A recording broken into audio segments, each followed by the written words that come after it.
what is social emotional learning. And so I really want to start with that. If you can jump in and just tell us a little bit about your background, what are you doing in this field? Let's start with you, Sheila.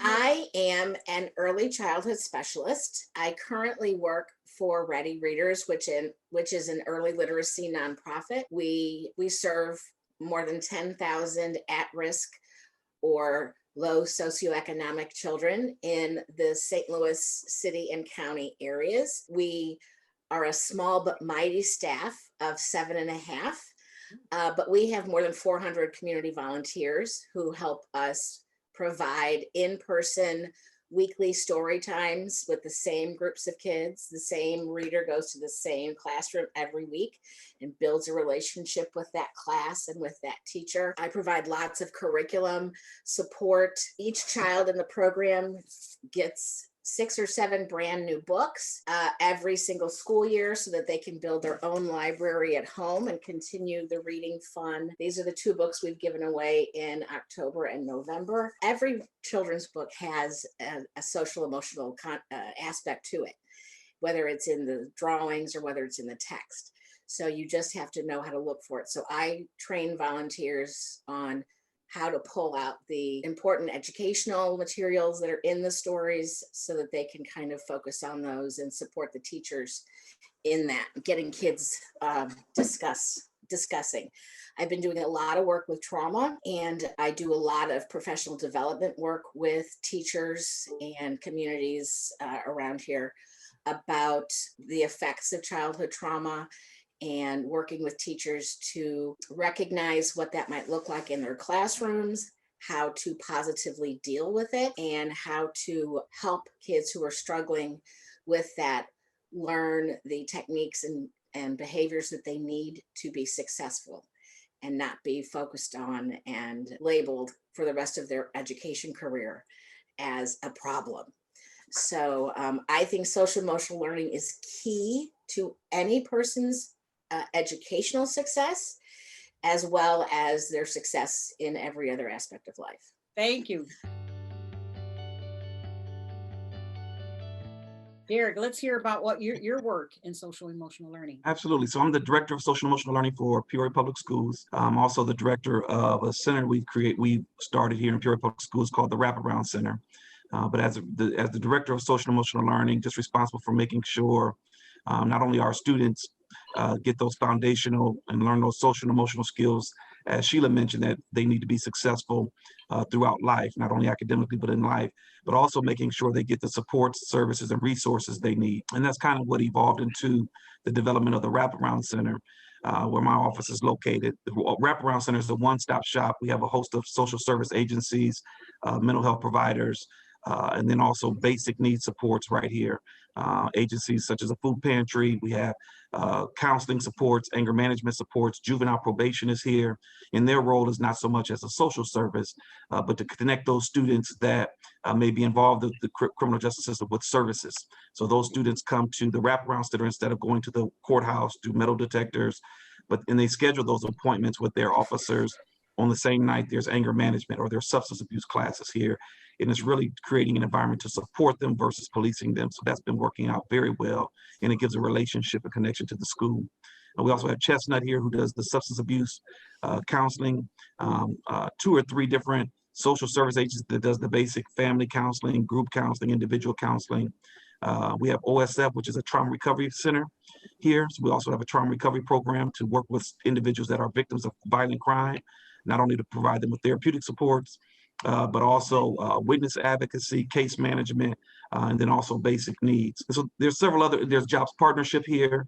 And then the last thing I'll just touch on is that what I'm finding with the jobs partnership, what their role is to connect adults to employment services. Our goal for them, what we're finding, is not so much to train them, to give them skills, which that is a piece of it, but it's really starting with the foundational, making sure they have the social skills before we send them out to the agencies to be employable. That goes back to what you were saying, Sheila. Absolutely. So Absolutely. yeah, so that's a piece of it sounds like, so your population, your clientele is more of an adult, or do you deal with little kids? So yes, so both. So definitely with the school system, it's it's our K-12 students. Okay, well, okay. Yeah, but one of the things we found out this is my fifth year. This is my fifth year in the role of director of social and emotional learning, but it kind of evolved into the first year was like, how do we help the students? How do we help the students? And we quickly learned to help the students, we got to help the staff. And then we quickly also learned to really help the students, we got to help their families. And so that's kind of how this whole evolution to the Wraparound Center has evolved. Okay, thank you. Yeah, May I just jump in Yeah, here go and ahead. add, if you don't do these things at my level, when the children are early childhood, then you add on all those layers of things that you just talked about, Derek, that have to be done to deal with the repercussions yeah, of people who did not have that foundational training and education and nurturing that they needed. yeah. And then the problems are caused, and then we have to deal with the problems. So my theory is, let's take care of it when they're young and support families and new parents and healthcare and everything that people need. And then you won't have to have a prison Sure. system that's, Absolutely. for profit and everything else. Sorry, I'll be quiet now. That's awesome. Okay. Jennifer, jump in. Thank you, Derek. Jennifer, tell us about your experience in social and emotional learning. Sure. Hi, everyone. And thank you, Linda. I have worked in the field of social and emotional learning, although I've called it different things throughout my career for 25 years. I started as a AmeriCorps Vista volunteer working with a Native American boarding home.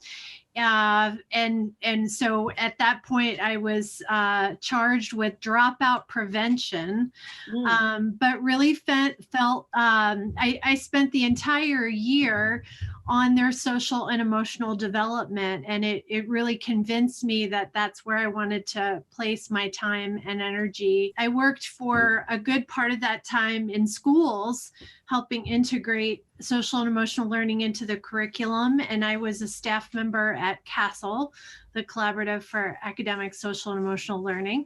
And then I became a parent 13 years ago. Now my son's 13. And I started looking around for folks who were translating the research in schools into family life and how we could learn from all that good research and translate it into family life. And I really struggled to find anything that wasn't just opinions, but that really had some meat, some research behind it. And so I started a blog called Confident Parents, Confident Kids. And I started to do research in partnership with CASTLE. And so the last decade, I've been working on helping families look through the lens of every challenge that they face as an opportunity to hone social and emotional skills in their children and in themselves. I published the book Confident Parents, Confident Kids, and it has an age by stage guide from infancy through emerging adulthood of children's social and emotional development and how parents can support it. Awesome. Yeah. Thank you, Jennifer. Thanks for having me. I'm excited to learn from this panel and find out the good work that you're doing. Okay, well, thanks for telling us about your good work. We're going to hear about Love's good work now. Thanks, Jennifer. Well, last but not least, everyone is doing so much wonderful work. I was excited to hear everyone's perspective on social emotional learning, and even more excited to share what I'm doing on my side, because it seemed like, we're all encompassing and we will all learn great things today from each other. So I had the benefit of listening to everyone and thought of a quote. It says, "It's easier to raise well children than to repair adults," right? So my work with social emotional learning came a couple of years back. I've been a social worker, MSW, for 15 years, but I've been working with children and families since I finished college in the late 90s. And I found when I was a substitute teacher, and I found during that time that the admin was not connecting with the teachers, and the teachers weren't connecting with the families, and the families weren't connecting with their own kids. And I was young. I didn't know anything about any type of social social and emotional reflection. I was learning, I was about 22. And I said, I want to be a social worker because I want to connect all these people and things. And as I went through my master's program, I read lots and lots of books and learned about emotional intelligence and this and that. And then I immediately went into doing support groups. My first one was a grief support group for a community that saw a lot of deaths in my community. I grew up in Newark, New Jersey. And then I went on to several other types of support groups. And then it was an autism support group because I had the benefit. Oh, I'm a child study team social worker for the Newark Public Schools. That means I work primarily with the special education population. And I've been blessed to work with pre-K through 12 in my 15-year career at Newark Public Schools.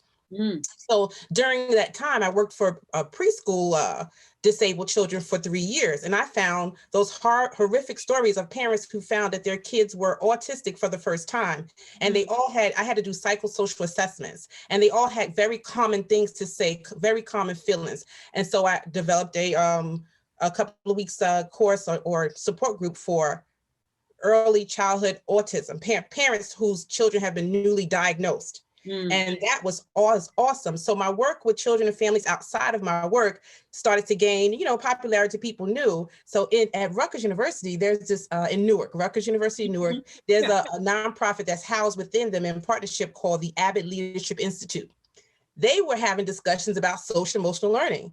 And how can we empower the Newark families? Because as everyone said, like Sheila said, you have the little children, you're training them. Mr. Booth is training children in school, but then when they go home, they're still home with emotionally immature parents, right? So they started this 5 weeks, 6 weeks, it started Parent Empowerment Series. I was recommended to come into this program early on, the first cohort, because of the work that I'd done. They gave me the curriculum. I was like, oh my God, this is everything, my whole career, Jennifer, like everything is all encompassing of my whole career, everything that I've done, every book that I've read, all the work that I do. And so we have, since the spring of 2018, we have graduated about 6 or 8 cohorts of parents and stakeholders and caregivers through Rutgers University and the Abbott Leadership Institute. Not only did we teach the 5 the 5 core competencies of social emotional learning, we provided childcare. The children in childcare learn some concepts as well. And it's a 2-hour, 5 to 6 week series, and the parents graduate through it. They get certificates. We give them gift cards. It's highly funded by something called the Victoria Foundation. There's a lot of funding behind it. It's a big machine behind it.